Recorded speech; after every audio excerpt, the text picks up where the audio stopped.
नमस्कार दोस्तों, आज की इस वीडियो में हम महाभारत से जुड़े एक ऐसे किस्से के बारे में जानने वाले हैं जिसे सुनकर आप हैरान रह जाएंगे। महाभारत में ऐसे कई किस्से हैं जिनके बारे में कम लोग ही जानते हैं। इनमें से एक किस्सा ऐसा भी है जो शायद आपको हैरान कर सकता है। यह बात पांडवों से जुड़ी है। ऐसा कहा जाता है कि पांडवों ने अपने पिता की मृत्यु के बाद उनका मांस खाया था। पांडु के 5 पुत्र थे, युधिष्ठिर, भीम, अर्जुन, नकुल और सहदेव। इनमें से युधिष्ठिर, भीम, अर्जुन इनकी माँ कुंती थी और नकुल और सहदेव की माँ माद्री थी।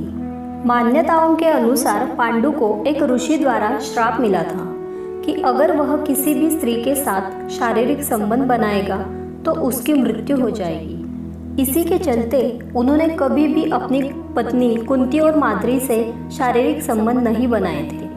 वही कुंती को ऋषि दुर्वासा ने वरदान दिया था कि वो किसी भी देवता का आह्वान करके संतान प्राप्ति का वरदान मांग सकती है। ऐसा करने पर उन्हें संतान की प्राप्ति हुई। इसी प्रकार माद्री ने भी देवताओं का आह्वान किया और उन्हें भी संतान की प्राप्ति हुई। इधर पांडु एक दिन खुद पर नियंत्रण नहीं रख सके और उन्होंने माद्री से शारीरिक संबंध बना लिए। ऐसे में ऋषि के शाप के चलते उनकी मृत्यु हो गई।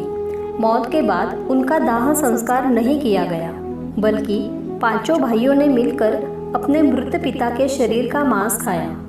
उन्होंने ऐसा इसलिए किया क्योंकि स्वयं पांडु की ऐसी इच्छा थी।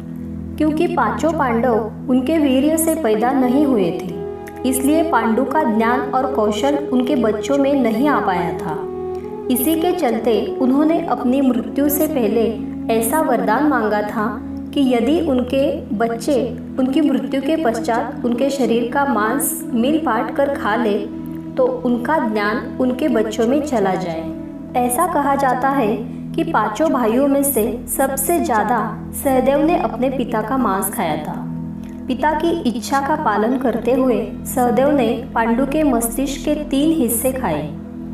पहले टुकड़े को खाते ही सहदेव को इतिहास का ज्ञान हुआ, दूसरे टुकड़े को खाने पर वर्तमान का और तीसरे टुकड़े को खाते ही भविष्य का ज्ञान हुआ। यही कारण था कि सहदेव 5 भाइयों में से सबसे अधिक ज्ञानी थे और इससे उन्हें भविष्य में होने वाली घटनाओं को देखने की शक्ति भी मिल गई थी।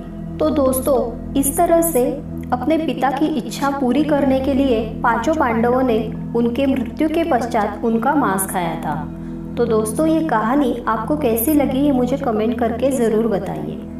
अगर आपको अच्छी लगी हो तो लाइक करें, शेयर करें और इसी तरह की और कहानियाँ सुनने के लिए सीक्रेट ऑफ विक्ट्री को सब्सक्राइब करें।